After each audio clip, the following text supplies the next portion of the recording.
इतिहास का महत्व है वो यह है कि हम अपने इतिहास से सीखते हैं और अतीत में हमने जो गलतियां की हैं हम उसको दोबारा न दोहराएं।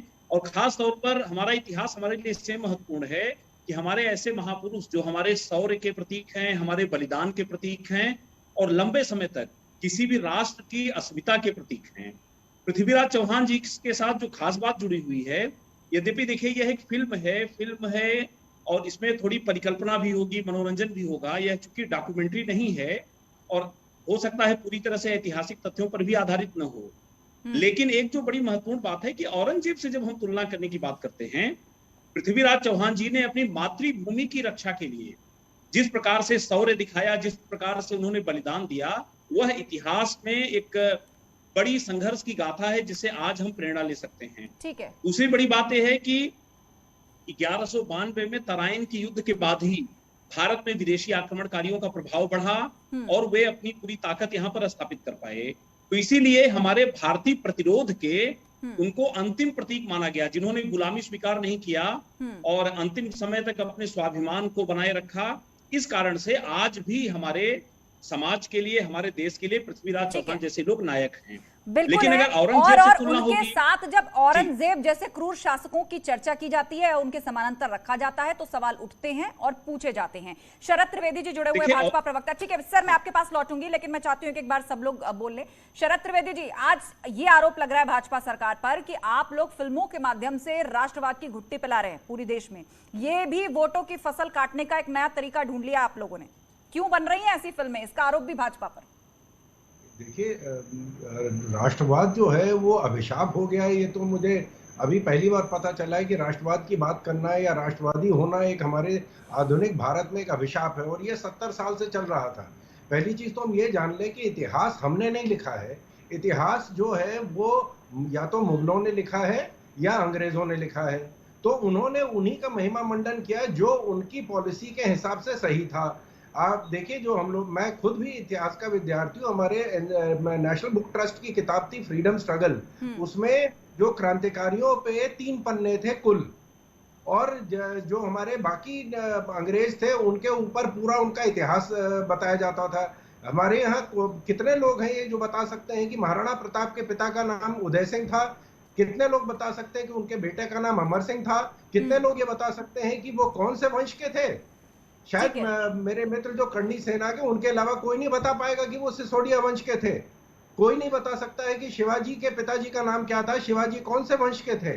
क्यों? क्योंकि हमको ये पढ़ाया नहीं गया। हमको सिर्फ ये पढ़ाया गया कि साहब सबसे बड़े हमारे नेता थे बाबर थे, उसके बाद अकबर थे, उसके बाद जहांगीर थे। तो आपका ये कहना है कि इतिहास में इन नायकों को इनकी उपयुक्त जगह नहीं मिली और इसीलिए पीढ़ियां उनको उस तरीके से नहीं जानती हैं जैसे बाकी शासकों को जानती हैं। ये आपने अपने पॉइंट को रखा। हमारे साथ इस वक्त डॉक्टर अभिषेक राय भी जुड़ चुके हैं, समाजवादी पार्टी के प्रवक्ता। अभिषेक राय जी बताइए, बेशक समाजवादी पार्टी इस मुद्दे पर खुलकर बोलने से बच रही है, आप लोग बार बार यही कह रहे हैं कि इतिहास के आटे से वर्तमान की रोटी नहीं सेकी जा सकती, लेकिन बड़ा सवाल यह भी है कि वो सभ्यताएं मिट गई जिन्होंने अपने इतिहास से मुंह मोड़ा। उन सभ्यताओं का नामो निशान खत्म हो गया जिन्होंने अपने इतिहास को छोड़ा या अपनी जड़ों से दूर हुए। तो आज वर्तमान में क्यों चर्चा नहीं होनी चाहिए? इतिहास यदि गौरवशाली है तो उसको जानना चाहिए सभी पीढ़ियों को या नहीं? बिल्कुल जानना चाहिए। मैं इस बात को कहां हम लोग डिनाई कर रहे हैं, हम लोग कह तो रहे हैं। लेकिन आप मुझे एक चीज बता दें आस्था जी कि आज की वर्तमान की परिस्थिति क्या है। इतिहास में जाके किस चीज की रोटी आज सेकना चाहता है? आज हमें वर्तमान में जीना। इतिहास तो बीत गया, वो तो इतिहास में दर्ज हो गया और सबको पता है। इतिहास जो दर्ज हो गया वो सबको पता है, पर वर्तमान पीढ़ी क्या जवाब चाहती है? हमने वर्तमान की सरकार चुनी है। सवाल यहाँ पर यही है कि सबको नहीं पता, सबको नहीं पता। यही तो आरोप यहाँ पर लगा रहे हैं शरद त्रिवेदी। वो कह रहे हैं कि नायकों के बारे में सबको नहीं पता, हम अपने इतिहास की बात नहीं करेंगे, उनको पढ़ाएंगे नहीं, जनरेशन को बताएंगे नहीं, तो उनका नाम लेवा कौन होगा आने वाले समय में?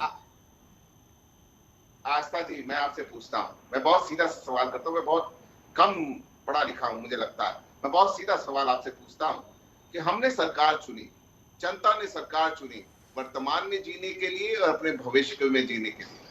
कि भूत और भविष्य का में क्या हुआ उसके लिए चुनी है सरकार। जो गलतियां जिसने भी की हैं इतिहास में सब दर्ज है, किसी को उसमें वो कुछ नहीं है कहने के लिए, बात है ही नहीं। आज सरकार जो टैक्स फ्री मूवी देख रहे थे पृथ्वीराज, कहाँ देख रही थी? जो लव भवन समाजवादी पार्टी की सरकार ने बनाया, उसके बाद में उन्होंने कुछ नहीं किया उसमें। आज वहां जाके ये मूवी देख रहे हैं। सर, सरकारें ही बनवाया करती हैं, जनता के लिए ही बनवाया करती हैं। सरकार ने उसमें अपना कोई समारोह कर लिया तो क्या हो गया, अच्छी बात है। मेरी बात कंप्लीट होने देना प्लीज, मैं कह तो रहा हूँ। ठीक है, 10 सेकंड, क्योंकि उसके बाद करनी सेना से भी हमारे साथ महंगाई और बेरोजगारी से आप उसके ऊपर कुछ नहीं कर रहे हो। आप टैक्स फ्री कर रहे हो। जो मल्टी कॉम्प्लेक्स में मूवी लगती है, जो 250 रुपए देके लोग टिकट लेके जाते हैं, 500 रुपए का पॉपकॉर्न खाते हैं। आप मुझे बताओ, गरीब आदमी कब मल्टीप्लेक्स में गया मूवी देखने? गरीबों थाली से ये निवाला छीन रहे हैं, डीजल पेट्रोल पे ये सेस नहीं कम कर रहे हैं। और सबसे बड़ी बात, आप बताओ, टोल प्लाजा पे टैक्स ले रहे हैं और बाकी मूवी फ्री कर दे रहे हैं। कौन सी सरकार है साहब? हमने क्यों चुना था आपको? मूवी फ्री करने के लिए चुना है आपको? क्यों चुना है? 24 अभिषेक जी, क्या सपा की सरकार में मूवीज कभी टैक्स फ्री नहीं हुई? क्या इससे पहले देश में कभी किसी फिल्म पर से टैक्स नहीं हटाया राज्य सरकारों ने? आप मेरी बात कंप्लीट होने दें आस्था जी। मैंने बोला ना, मुझे बोल लेने दें। आप बीच में सवाल पूछ लेती हैं। मैंने आपकी बात सारी मान ली कि टैक्स फ्री होती है, पर क्या जनता से ज्यादा टैक्स नहीं वसूला जा रहा? चाहे पेट्रोल डीजल हो, चाहे महंगाई की मार हो, जनता इस समय परेशान है। जो 2013 में 14 में महंगाई डायन होती थी, उसमें ये बात नहीं करते और मूवी फ्री करने चले गए साहब। अच्छा ठीक है, शरद त्रिवेदी से हम इस बात का जवाब लेंगे। की मदद करने गए हो आप बॉलीवुड की मदद करने आए हो कि आप उत्तर प्रदेश की जनता के लिए चुन के आए हो? ठीक है, ये सवाल हम शरद त्रिवेदी जी के पास लेकर चलेंगे, लेकिन उससे पहले करनी सेना से भी के शेखर चौहान हमारे साथ जुड़े हुए हैं। के शेखर जी, यहाँ पर एक विषय ये भी आ रहा है कि क्या इतिहास में सही तरीके से महापुरुषों के बारे में नहीं पढ़ाया गया? आरोप ये लगते रहे हैं कि जिन्होंने भी हिस्ट्री लिखी या जो टेक्स्ट बुक आज बच्चे स्कूलों में पढ़ते हैं, उन्होंने बहुत काट छाट के लिखा। मतलब 200 से 400 साल पुरानी हिस्ट्री लिखी गई, लेकिन उससे पहले का गौरवशाली इतिहास कोई नहीं जानता है। और यदि कोई फिल्म उसे दिखाना चाहती है तो क्या उस पर राजनीति का आरोप लगना चाहिए? सबसे पहले मैं न्यूज़ 18 का धन्यवाद करता हूँ जो इस विषय में मुझे बुलाया। और दूसरी बात ये है, मैं रजत साहब को एक बात कह देना चाहता हूँ, जो औरंगजेब के बारे में उन्होंने, पृथ्वीराज चौहान का मैं वंशज हूँ। मेरा नाम शेखर चौहान है, मैं पृथ्वीराज चौहान का वंशज आपके सामने बैठा हूँ। और मैं इन्हें बता देना चाहता हूँ, जिस चोर की तुलना कर रहे हैं, जो चोर था, जो हत्यारा था, जो लुटेरा था, जो गुंडा था, औरंगजेब। अच्छा। मैं उसके बारे में बता देना चाहता हूँ। इनके सबसे बड़े पाकिस्तान में बैठे हैं तारिक जमील मौलाना जी से उनके इतिहास के बारे में जानकारी ले लेंगे। पृथ्वीराज चौहान जी के बारे में, पृथ्वीराज चौहान की अगर जानकारी इतिहास की इन्हें पूछना है, और मैं इन्हें रजा साहब को यह बता देना चाहता हूं, ये भी अपना डीएनए टेस्ट करा ले, पता लग जाएगा ना, ये भी पहले हिंदू थे।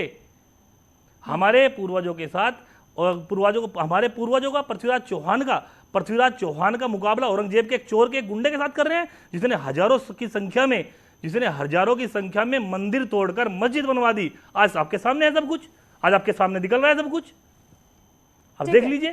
ठीक है, अतीकुर रहमान जी, जवाब दीजिए इस बात का कि औरंगजेब को हीरो बनाया जाएगा देश में। देखिए शेखर जी, यही तो बात है जो मैंने पहले कही कि आप अगर पृथ्वीराज जी को उनका सही दर्जा दिलाना चाहते हैं हिस्ट्री में, समाज के अंदर, तो इसके लिए दूसरे को गाली देना तो कोई आवश्यक नहीं है। सर मुझे खूबियां